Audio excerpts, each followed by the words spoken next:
Barbie is a 2023 fantasy comedy film directed by Greta Gerwig, and upon watching this movie in the theater, I was surprised how mature, well-structured, and well-paced this movie is, as I really enjoyed watching this film. Getting into the plot, we have stereotypical Barbie, played by Margot Robbie, who lives this perfect existence within Barbie Land, a matriarchal society, and every single day of her life is a perfect existence, or a perfect day in her life. That is, until one day, things start to go awry when issues with her body starts to come up and she can't really function as a normal Barbie. And to fix these malfunctions, she's given advice that she has to go visit this weird Barbie played by Kate McKinnon.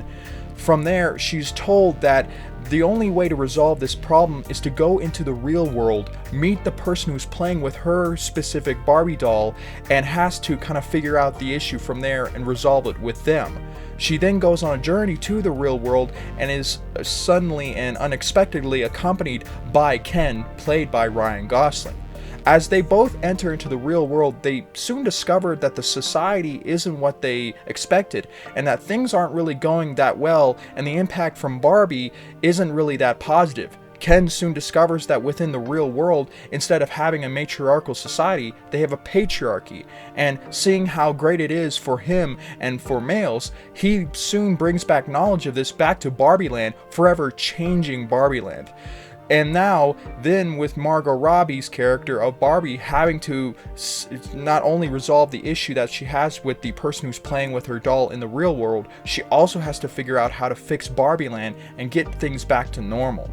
The film really is fantastic in its structure, as it is 114 minutes long, and it doesn't feel that long at all. Actually, it's so well paced and the story flows so effectively and so efficiently that there is so many scenes in this movie that really happen very quickly, and it doesn't slow down in any parts. I just remember watching that kind of reminding me of Who Framed Roger Rabbit, in that way that the movie is going through these plot elements and going through the kind of fantasy worlds that are present within that in those movies, and it's all dealing with it very quickly. And that's why I feel like this is a type of movie that I have to rewatch, because there might be some small details that I kind of missed out on, because it's very quickly gone through as we see the transfer from Barbie Land to the real world and back to Barbie Land, and see the changes that happen.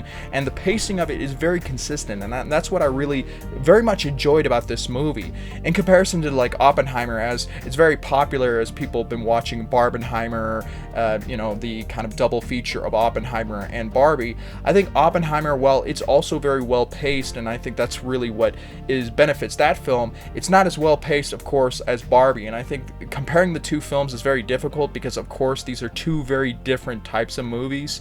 And so I think that Barbie, as a 114-minute movie versus the 3-hour film that is Oppenheimer, is better structured in my opinion, and I think it works within this film extremely well, as Greta Gerwig really knows how to not slow down the pacing within the film and not have unnecessary scenes that kind of lengthen the movie. The other aspect of this movie, as I referred to Who Framed Roger Rabbit, is the world that is built within this universe. The kind of difference between Barbie Land and the real world reminded me of Toontown and the real world, and how the cartoon characters interact with each other within the movie of Who Framed Roger Rabbit. It kept reminding me of that, as there's so many things that you're kind of seeing on the screen. There's so many details that are within the stories that you kind of want to watch the film once again to kind of be like, oh yeah, there's that character, or there's that element, or there's that aspect of the world that's very fascinating, interesting, and the details that they placed in the film are almost like Easter eggs. And that's what I like about it, is that with the structure, the pacing, and the world that's developed within this movie, it, like Who Framed Roger Rabbit, is a very much a great rewatchable film, and I really intend on rewatching this movie in the future. Going on to the performances, while there were a lot of great actors within this movie, and that includes Margot Robbie as the stereotypical Barbie, as she really hit it out of the park, I think the best performance that was in this movie that's still memorable to me, and I think really stood out, is Ryan Gosling as Ken. When Ken travels with Barbie into the real world and he discovers how it operates, how the society of the real world is, and the fact that he wants to bring back elements and knowledge of real world to change Barbie Land into something that he wants, basically a patriarchy, patriarchy. I thought that was fascinating, his transformation from the character who wants to somewhat be in love with Barbie and wants to somewhat be by her side into someone who wants to basically dominate and become essentially an emperor of the world of Barbie Land and turn it into his own type of kingdom. And the way the character transforms, the way that we see him operate within both worlds and sort of react to both worlds and transform one society to fit like the other, is really some of the best acting from Ryan Gosling. I always loved Ryan Gosling, especially from like movies like Drive and Blade Runner 2049. And for something that people would have considered a silly movie, he really does a fantastic job within the movie of Barbie. And I feel like his role is important within the story, the themes that are present within this movie, the messages, as he just did a stellar job, you know, representing both a important protagonist and also in the latter half of the film becoming almost like an antagonist in this movie. And I think that everyone else, while they did a pretty decent enough job, I think he really overshadowed everyone within this film. Now, when I consider the weakest performance in this movie, and I think is somewhat of a problem that I have with this film, is Will Ferrell's presence within this movie. He is the CEO of Mattel, and he is trying to convince Barbie of going back to her world, and tries to fix these issues without really fixing the problems. And his role in the film I don't think was that important, and I don't think him kind of contributing his comedy or his scenes where he's trying to be funny wasn't really working out that well to me. And that might be the main issue that I did have with this film, is that he could have been replaced by any other actor and done a decent, more of a decent enough job of the role that he had of being the CEO within this world. But that's not a huge problem for me. It's like his performance can be somewhat ignored, and I don't really see it as that detrimental to the film.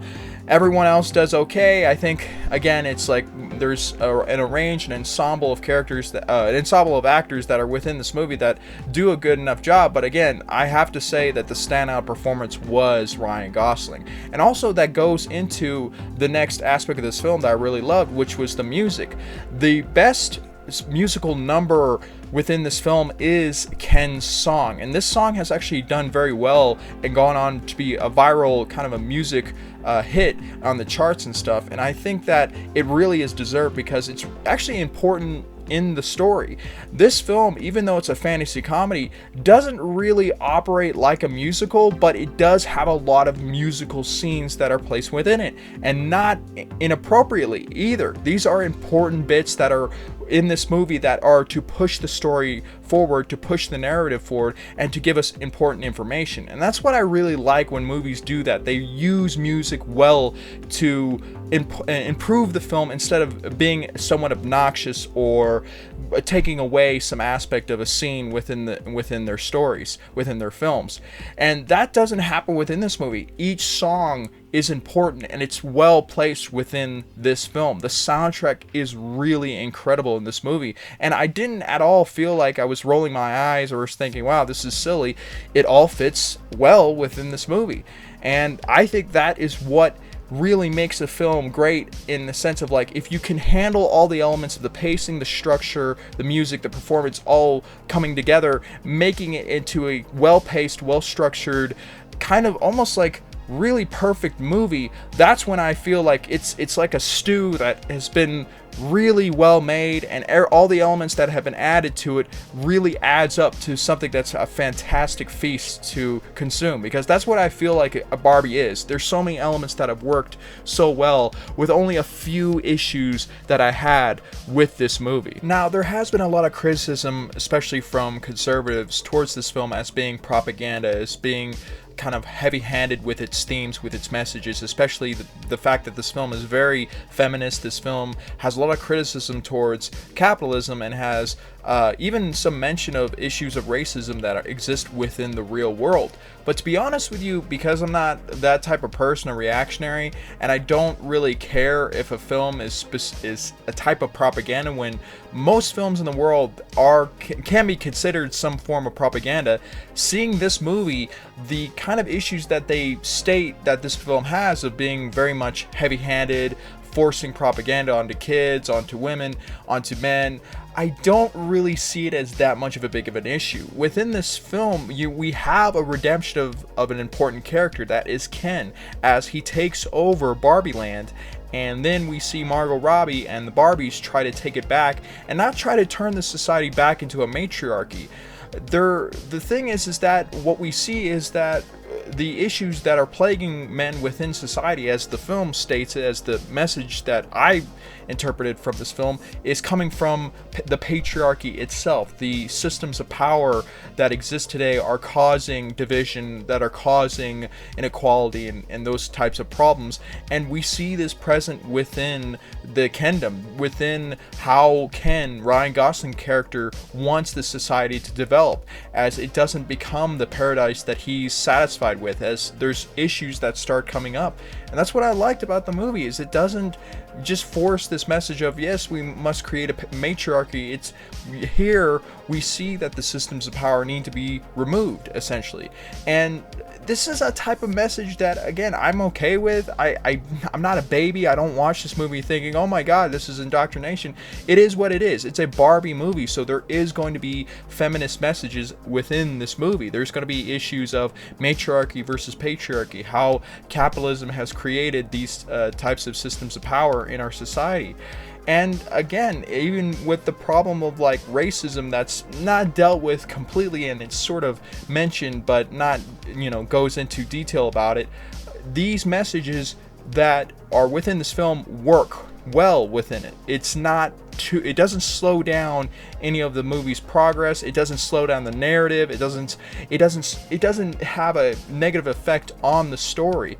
There's one scene where people could interpret it as heavy-handed, as like one of the characters is sort of giving a somewhat of a quick lecture on why the society within the real world is so unequal, why the society doesn't work, and what the problems are within the systems that exist within the real world. But this scene doesn't really go on that long, and the issues covered are relevant to the story. So all I can say is really, like, what do you expect from a Barbie movie? Did you walk into this movie thinking, oh, it's just going to be a childish film? Or were you surprised that it does have mature messages within it that kind of maybe are against your kind of conservative mentality or against your conservative beliefs? Because again, I didn't have an issue with it. I really didn't. I think that seeing the development of the character of Ken really is something that's important, that can be watched by men and girls. So yeah, I mean it's not really that big of a problem. So really, in conclusion, I really love this movie. The best aspects of it is that it's well paced, well structured. The performance from Ryan Gosling is stellar. It is amazing. I loved it. The music choices within this film are phenomenal. I really liked the music, that the fact that there's sort of a mixture of retro kind of 80s music with pop music. I loved it. So if I could give this movie a score, I would say that I would give it maybe an 89%. It'd be similar to the score that's given to Rotten Tomatoes. I think that over time, people will see this movie more and more, and they'll feel that it's somewhat of a classic, but let's see. Time will only tell. And I feel that I gotta rewatch this movie again, and maybe even give a second review in the future, because I feel like it's important for me to kind of reanalyze and maybe look more into the details. As like I stated, this film has so much of like Easter eggs and little aspects of the film that you might have missed out on watching it, because it goes by very quickly and it's very fast paced. So yeah, I really want to rewatch this movie. So I hope you guys enjoyed this brief kind of unscripted review that I have of Barbie. Let me know what you guys thought of this film and your experience watching it in theaters. So yeah, with all that said, I hope everybody has a wonderful day.